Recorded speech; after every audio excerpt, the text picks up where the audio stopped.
स्वागत है आप सभी लोगों का हमारे YouTube चैनल स्टार क्लासेज में। पिछली क्लास में हम आपको हिंदी संबंधित विषयों पर हिंदी भाषा की उत्पत्ति किस भाषा से हुई है इस विषय पर चर्चा किए थे। आज की जो क्लास प्रारंभ होगी वर्ण और वर्णमाला को ध्यान में रखकर क्लास को स्टार्ट किया जाएगा। तो आइए हम चर्चा करते हैं वर्ण और वर्णमाला पर। आइए तो हम अपनी क्लास का आगाज करते हैं। जो टॉपिक है वर्ण और एवं वर्णमाला। तो भाषा की सबसे छोटी इकाई वर्ण और ध्वनि होती है। भाषा की सबसे छोटी इकाई वर्ण एवं ध्वनि होती है और जो लिखित रूप में भाषा की सबसे छोटी इकाई होती है वो वर्ण होती है और उच्चारण मौखिक या बोलने के रूप में भाषा की जो सबसे छोटी इकाई होती है वो ध्वनि होती है। ये आप याद रखना। आइए हम थोड़ा सा और देख लेते हैं वर्ण एवं अक्षर में अंतर। वर्ण क्या होता है और अक्षर क्या होता है। तो वर्ण जो होता है जैसे हमारा है छोटा आ, ये हो गया वर्ण। और अक्षर क्या है जो हमारा व्यंजन का होता है का हमारा ये हो गया अक्षर। ऐसा करते हैं वर्ण कभी टूटता नहीं, उसे हम तोड़ नहीं सकते, लेकिन ये अक्षर को हम तोड़ सकते हैं। कैसे? जैसे हमने लिखा का के नीचे कामा लगाया जिसे हलंत कहते हैं प्लस आ, तो ये दोनों ही वर्ण हैं। ये दोनों क्या है? वर्ण। दोनों ही क्या है? वर्ण। और ये दोनों वर्ण मिलकर ही अक्षर का निर्माण करते हैं। तो आइए इसके क्रम में हम थोड़ा सा समझ लेते हैं क्या है वर्ण। उसके बाद अक्षर आता है, अक्षर के बाद शब्द या पद आता है, पद के बाद पदबंध आता है, पदबंध के बाद उपवाक्य आता है, उपवाक्य के बाद वाक्य आता है। तो ये देखिए वर्ण जो होता है वर्ण दो या दो से अधिक वर्ण मिलकर किसका निर्माण करते हैं? अक्षर का निर्माण करते हैं। और अक्षर जो होता है अक्षर किसका निर्माण करता है? जब दो या दो से अधिक अक्षर मिलकर शब्द या पद का निर्माण करते हैं। इसी प्रकार जब शब्द दो या दो से अधिक शब्द या पद मिलकर पदबंध का निर्माण करते हैं। और इसके आगे क्या आ जाता है? उपवाक्य। और उपवाक्य के आगे क्या आ जाता है? वाक्य आ जाता है। पदबंध में थोड़ी सी क्या कहते हैं इसको, इसमें भाव प्रकट नहीं होता है, इस कारण इसे इस शब्द को पूर्ण रूप से नहीं मान्यता मिलती है, पूर्ण शब्द नहीं कह सकते हैं इसको। इसके आगे उपवाक्य के आगे वाक्य आता है। अब आइए शब्द और पद को थोड़ा सा समझ लेते हैं। शब्द क्या है? दो प्रकार के होते हैं। एक होता है सार्थक शब्द और एक होता है निरर्थक शब्द। जो सार्थक शब्द की परिभाषा होती है, जिस शब्द का कोई अर्थ हो उसे क्या कहते हैं? सार्थक शब्द कहते हैं। एग्जाम्पल से समझते हैं, जैसे मकान। मकान का हम अर्थ समझते हैं कि कोई घर है रहने के लिए। कपड़ा है, कपड़ा से हम समझते हैं कि शरीर ढकने के लिए हम कपड़ा या वस्त्र का प्रयोग करते हैं। लेकिन निरर्थक शब्द जो है जिसका कोई अर्थ ना हो उसे क्या कहते हैं? निरर्थक शब्द कहते हैं। अब निरर्थक शब्द का हम एक बार वो देख लेते हैं एग्जाम्पल। जैसे मकान का वकान हो गया। अब वकान का कोई अर्थ तो होता नहीं और ना हमने कभी सुना है। जैसे कपड़ा का क्या है? वो बड़ा हो गया, तो वो बड़ा तो कोई अर्थ देता नहीं है। इसलिए निरर्थक शब्द वे शब्द होते हैं जिसका कोई अर्थ न हो। तो आइए हम आगे थोड़ा सा बढ़ते हैं। इसके बाद अब हम यहाँ वर्ण से संबंधित सारी चीजें बता चुके हैं। अब हम आते हैं वर्णमाला पर। तो वर्णमाला पर आइए देखिए वर्णमाला ये यहाँ पर आपका लिखा है। अब वर्णमाला की जो परिभाषा होती है उस पर हम थोड़ा सा बात करते हैं। वर्णों का व्यवस्थित क्रम समूह वर्णमाला कहलाता है। अब व्यवस्थित क्रम समूह क्या होता है? जैसे व्यवस्थित क्रम समूह को हम आपको ये व्यवस्थित क्रम समूह जो लिखा है इसको हम आपको थोड़ा सा बता दे रहे हैं। जैसे क्या होता है? छोटा आ हो गया, बड़ा आ, इसी तरीके से डॉट डॉट क्षत्रज्ञ तक जो होता है इसी को कहते हैं व्यवस्थित क्रम। इसी को व्यवस्थित क्रम कहते हैं। और इसे हम चार भागों में बांटकर पढ़ेंगे। पहला है आपका जो पहला है इसे हम स्वर कहते हैं, दूसरे को हम व्यंजन कहते हैं, तीसरे को हम कहेंगे अनुस्वर और चौथे को जो हम कहेंगे इसे कहेंगे विसर्ग। तो आइए हम स्वर के बारे में थोड़ी सी बात कर लेते हैं। स्वर जो होता है ये स्वतंत्र इकाई होती है। स्वर क्या है? एक स्वतंत्र इकाई है जिन वर्णों का उच्चारण करते समय मुख से निकलने वाली वायु बिना किसी रुकावट के निकलती हो। मतलब स्वर का मतलब ये हुआ कि स्वर किसी के ऊपर निर्भर नहीं है, वो स्वतंत्र है अपने आप में। तो स्वर का मतलब स्वर अपने आप में स्वतंत्र है। स्वर के जो भेद होते हैं, इसके 3 उपभेद होते हैं। पहला जो उपभेद होता है मूल स्वर, और इसी को हरस्थ स्वर कहते हैं, और इसी को लघु स्वर कहते हैं। दूसरा जो है आपका दीर्घ स्वर, इसके भी 2 रूप हैं। एक होता है मूल दीर्घ स्वर और एक होता है संयुक्त स्वर, संयुक्त दीर्घ स्वर। और तीसरा जो है आपका प्लुत स्वर है। तो प्लुत स्वर के आगे हम अपनी क्लास आरंभ करते हैं। आपको अगर स्क्रीनशॉट लेना है तो आप स्क्रीनशॉट ले लीजिए, हम थोड़ा सा हट जाते हैं, फिर हम आपको प्लुत स्वर के आगे की क्लास प्रारंभ करेंगे। अभी हम आपको बताए थे कि स्वर के 3 भेद होते हैं। तो पहला हमने आपको बताया था मूल स्वर। मूल स्वर को मैंने एक नाम से और बताया था जिसे कहते हैं हरस्थ स्वर, हरस्थ स्वर, और एक और बताया था इसे लघु स्वर। और ये कितने होते हैं? टोटल 4 होते हैं। टोटल 4 कौन कौन से हैं? एक छोटा आ है, छोटी ई है, और छोटा ऊ है, और ऋण है। अब आइए मूल दीर्घ स्वर पर बात कर लेते हैं। मूल दीर्घ स्वर 3 होते हैं, बड़ा, बड़ी और बड़ा ऊ। संयुक्त दीर्घ स्वर पर बात कर लेते हैं, ये 4 होते हैं, ए, आए, ओ, आओ। और मूल दीर्घ स्वर और संयुक्त दीर्घ स्वर को मिलाकर दीर्घ स्वर होते हैं। तो ये टोटल 4 कौन कौन से हैं? ए, आए, ओ, आओ। और जो ये मूल दीर्घ स्वर हैं और संयुक्त दीर्घ स्वर हैं, दोनों मिलाकर क्या बनते हैं? दीर्घ स्वर बनते हैं। तो मूल दीर्घ स्वर जो हैं 3 हैं, हम यहाँ पे आपको लिख के बता दे रहे हैं, 3 हैं। और संयुक्त दीर्घ स्वर जो हैं ये टोटल कितने हैं? 4। और ये दोनों जब ऐड कर देते हैं तो हमारा बन जाता है दीर्घ स्वर। और दीर्घ स्वर टोटल कितने हो जाते हैं? 7 हो जाते हैं।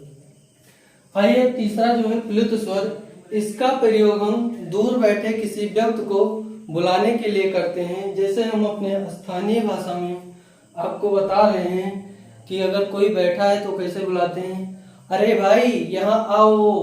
तो जब हम आओ कहते हैं तो इसमें क्या दीर्घ स्वर के दुगना का उच्चारण करना पड़ता है, इसीलिए इसे हम प्लुत स्वर कहते हैं। जैसे हमने कहा ओम, तो ओम जब कहते हैं तो इसमें भी प्लुत स्वर का प्रयोग होता है। आइए कुछ और स्वर हैं जो ओष्ठाकृति के आधार पर स्वर 2 प्रकार के होते हैं। कौन कौन से होते हैं? एक होता है वृत्ताकार और एक होता है अवृत्ताकार। वृत्ताकार में टोटल कितने हैं? तो इसमें 4 स्वर हैं। कौन कौन से हैं? छोटा ऊ, बड़ा ऊ, वो, आओ। अब वृत्ताकार का मतलब क्या होता है आप समझ लीजिए, गोला या परिध। जैसे हम छोटा ऊ बोलते हैं तो हमारा जो ओंठ है गोल हो जाता है, बड़ा ऊ बोलते हैं तो जो हमारा ओंठ है वो गोल हो जाता है। इसी प्रकार ओ बोलते हैं तो भी हमारा ओंठ गोल हो जाता है, और आओ बोलते हैं तब भी हमारा ओंठ गोल हो जाता है। और दूसरा जो है इसमें अवृत्ताकार है। अवृत्ताकार का मतलब है कि कोई गोल नहीं होगा। जैसे इसमें कौन कौन से आते हैं? छोटा, बड़ा आ, छोटी ई, बड़ी ई, ऋण, ए, आई। इसका अगला जो है जिह्वा के आधार पर स्वर के भेद। ये जिह्वा के आधार पर स्वर के जो भेद होते हैं ये 3 होते हैं। 3 कौन कौन से होते हैं? पहला होता है अग्र स्वर, दूसरा होता है मध्य स्वर, तीसरा होता है पश्च स्वर। तो अग्र स्वर में कौन कौन से आते हैं? जब हम अपना बोलना शुरू करते हैं अग्र स्वर में, तो अग्र स्वर में जो हमारी जीभ है वो आगे ही लगेगी। जैसे हम जो बोलते हैं तो इसमें कौन कौन से? छोटी ई, बड़ी ई, ए, आए, ऋ। और मध्य स्वर में क्या होता है? हमारी जीभ जो है एकदम मध्य में टच करती है, तो उसमें कौन सा आता है? केवल एक आता है, वो है छोटा आ। और पश्च स्वर में हमारी जीभ एकदम पीछे की तरफ लगती है, उसमें कौन कौन से स्वर आते हैं? तो उसमें आता है बड़ा आ, छोटा ऊ, बड़ा ऊ, ओ, आओ। और एक प्रकार इसका और है, जो मुख के आधार पे हर स्वर के जो भेद होते हैं वो 4 होते हैं। तो उसमें 4 में सबसे पहला कौन सा है? समृद्ध। समृद्ध स्वर जो है, इसको बोलने के लिए मुख से कम हवा निकलती है। और इसका कौन कौन से स्वर है इसमें? जैसे छोटी ई है, बड़ी ई है, छोटा ऊ है, बड़ा ऊ है, ऋण है। और दूसरा कौन सा है? विवृत स्वर। विवृत स्वर, इसको बोलने के लिए मुख से अधिक हवा निकलती है और इसमें केवल एक ही स्वर आता है। वो कौन सा आता है? बड़ा आ आता है। और तीसरा जो है अपना अर्ध समृद्ध स्वर, इसमें कौन कौन से स्वर आते हैं? तो ए आता है और ओ आता है। चौथा अपना जो है अर्ध विवृत स्वर, इसमें कौन कौन से स्वर आते हैं? तो इसमें 3 स्वर आते हैं, छोटा आ, आए और आओ आते हैं।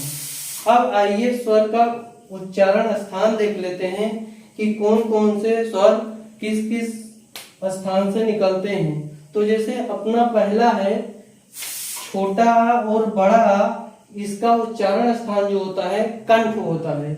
इसी प्रकार छोटी ई और बड़ी ई का उच्चारण स्थान जो होता है तालु होता है। और इसी प्रकार छोटा ऊ और बड़ा ऊ का जो उच्चारण स्थान होता है वो कंठ ओट्स होता है। सॉरी, छोटा ऊ और बड़ा ऊ का जो उच्चारण स्थान होता है वो ओट्स होता है। और चौथा जो अपना है ए और आय का जो उच्चारण स्थान होता है वो अपना होता है कंठ और ताल। अब ये हम आपको अभी संयुक्त व्यंजन में बताएंगे, आगे चल के जब व्यंजन पढ़ाएंगे उसमें हम आपको बताएंगे इसके बारे में। जो ओ और आओ का उच्चारण स्थान होता है वो कंठ प्लस ओट्स होता है, ओट्स। और ये जो आपका अंग छोटा पे चांद की बंदी है, इसे अनुनासिक स्वर कहते हैं। अनुनासिक स्वर का जो उच्चारण स्थान होता है नाक और मुंह से होता है। नाक और मुंह का मतलब क्या है कि ऐसे शब्द होते हैं अनुनासिक शब्द कि जिसमें नाक और मुंह से दोनों से हवा निकलती है। तो ऐसे जैसे शब्द कौन एग्जाम्पल के तौर पर हम आपको बता दे रहे हैं। जैसे यहाँ आप लिख सकते हैं एग्जाम्पल के तौर पर, जैसे गाय हो गई और बहुत सारे हैं। आगे जो एक है आपका आहा, आहा को कहते हैं विसर्ग स्वर भी कहते हैं। और इसका जो उच्चारण स्थान होता है इसका कंठ होता है। और आइए मूल स्वर पे जो और बातें हैं उसको बताते हैं। मूल स्वर और मौखिक स्वरों की जो संख्या टोटल होती है वो 11 होती है। मूल स्वर और मौखिक स्वरों की संख्या कितना होती है? 11 होती है। मात्रा और उच्चारण के आधार पर स्वरों की संख्या 10 होती है। कुल स्वर और लिखित स्वरों की संख्या कितना होती है? 13 होती है। अब एक था अनुस्वर। अनुस्वर का जो परिभाषा होता है, प्रत्येक वर्ग का जो 5वां अक्षर होता है उसे हम अनुस्वर कहते हैं। जैसे एग्जाम्पल के लिए इया है, अड़ा है, ना है, म है आदि। विसर्ग स्वर को हम 2 बिंदी से संबोधित करते हैं। यह भी एक प्रकार का व्यंजन है जो स्वर के बाद आता है। इसका उच्चारण जो हमेशा हा होता है और इसे हम कंठ उच्चारण के बीच रखते हैं। आगत स्वर होता है, इसे हम बाहर से लिए हैं। तो ये जो आगत स्वर हमारा एक ही है, बड़ा के ऊपर हम ऐसे घुमा देते हैं। और एग्जाम्पल के तौर पर जैसे हम डॉक्टर लिखते हैं तो डा के ऊपर हम बनाते हैं। निर्नुनासिक स्वर जो होता है ऐसा शब्द जिसका उच्चारण करते समय हवा केवल मुंह से निकलती है। तो इसका एग्जाम्पल हम जैसे समझते हैं क्या है, जैसे हम लिख दिए आप,